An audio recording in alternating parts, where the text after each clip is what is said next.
Bismillahirrahmanirrahim. Today we will be discussing about the bacterial vaccine. So we have an active immunity and a passive immunity, and then a passive active immunity. Active immunity is actually induced by the vaccines. So active immunity is actually all about the vaccines prepared from bacteria or their products. The passive immunity is basically provided by administration of pre-formed antibodies against a bacterium. The passive and active immunity, it involves giving both the immunoglobulins to provide immediate protection and a vaccine to provide a long-term protection.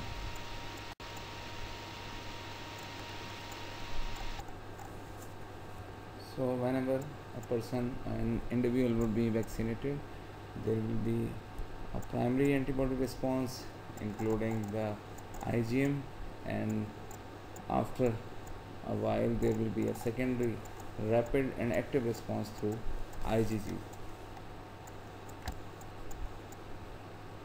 So we have different types of vaccines. Number one, we will be discussing the capsular polysaccharide vaccines. These vaccines are actually, like, they will be having the capsular portion of a bacterium. Like in case of Streptococcus pneumoniae, the vaccine would be having capsular polysaccharide of around 23 most prevalent types of Streptococcus pneumoniae. This is recommended for the persons over 60 years of age and patients of any age with chronic disease like diabetes or cirrhosis, or maybe immunocompromised patients. Whenever we will be using a capsular vaccine, the immune response might not be that much like in case of a live attenuated vaccine, but still it is recommended for specific groups, specific ages of the patients. So it will be having a response, but may not be having a response like that of a live attenuated vaccine. So what is a conjugation? Conjugation is the process of attaching the polysaccharide antigen to a protein carrier that an infant's immune system already recognizes in order to provoke an immune response. As I have already told you that a polysaccharide vaccine may not be that much immunogenic, so it is actually conjugated to another vaccine like diphtheria or tetanus. The purpose of attaching polysaccharide antigen to these protein carriers is that the diphtheria or tetanus vaccines are actually given at the birth. So these are the very first vaccines, so immune system actually recognize them. So whenever they would be conjugated to a polysaccharide vaccine, this is actually the purpose of this conjugation is actually to enhance the immune response through the capsular vaccine.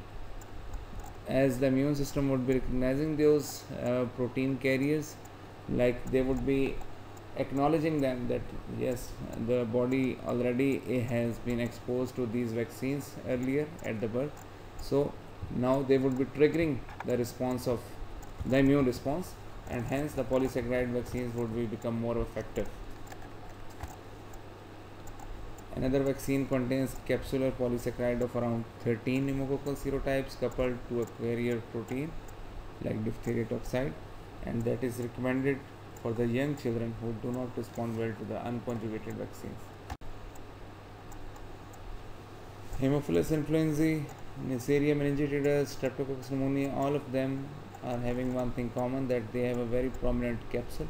So the capsular polysaccharide vaccines are poorly immunogenic in children under 2 years old age, and they do not stimulate long-term immunological memory, so that's why conjugated vaccines are being used.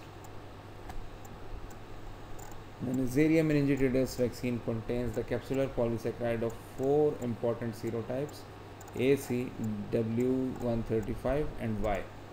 One of the vaccine contains polysaccharide conjugated to a carrier protein, the other contain only the polysaccharide, given where there is a high risk of meningitis, like during an outbreak in military camps or dormitory fellows.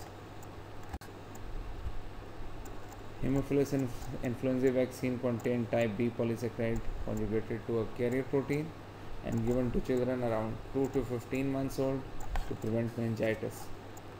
A combined vaccine is the one that would be having more than one vaccines combined together in a single dose.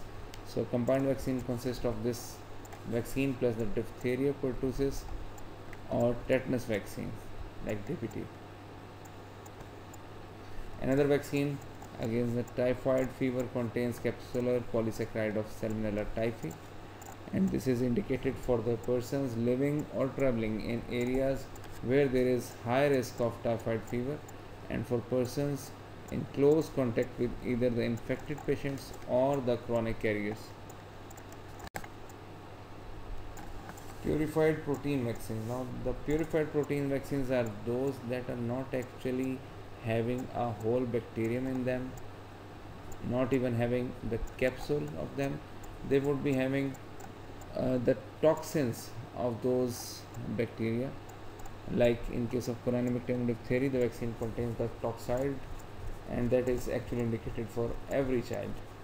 The Clostridium tetani vaccine contains the tetanus toxide given to everyone both early in life and later for protection against the tetanus. Bordetella pertussis vaccine also containing pertussis toxide.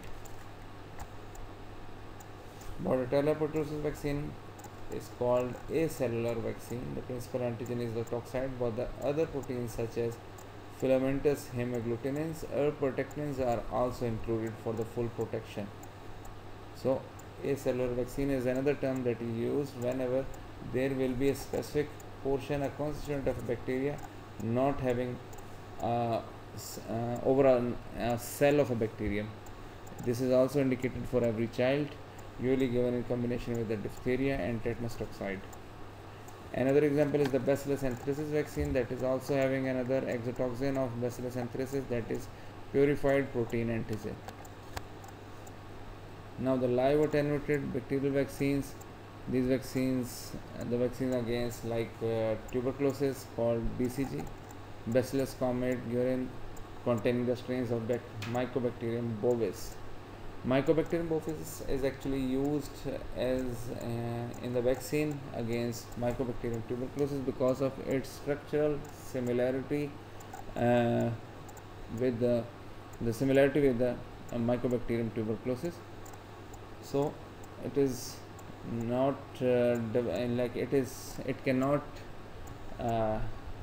people cannot acquire that much effective response against Mycobacterium tuberculosis. Still, it is recommended for the children at high risk of exposure to the active tuberculosis, as it can give immunity for the early years, but it cannot be providing some long-term immunity against Mycobacterium tuberculosis. Vaccine against Salmonella typhi can also be of this type, indicated to the people living or traveling to the areas that are at high risk and for persons in close contact with infected or carrier persons. Now the killed vaccines, like vaccines of Vibrio cholerae, Yersinia pestis, Rickettsia prowazekii, and Coxiella burnetii, that is causing Q fever. All of them are having full bacterial cell, but this is not a live attenuated bacterium, it is actually a killed bacterium.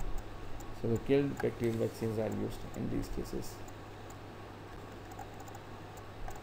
And the passive immunity, this is a term that is actually related to the antitoxins, the immunoglobulins that can be used for either the treatment or prevention of certain bacterial diseases. It neutralizes the unbound toxin. During the prevention, they are given along with toxides. So usually the passive immunity is never having only the passive immunity portion, it is also having the active immunity portion also. Like we would be injecting the vaccines as well as the immunoglobulins in these cases, and we are having the examples of tetanus antitoxin, botulinum antitoxin, and the diphtheria antitoxin. Thank you so much.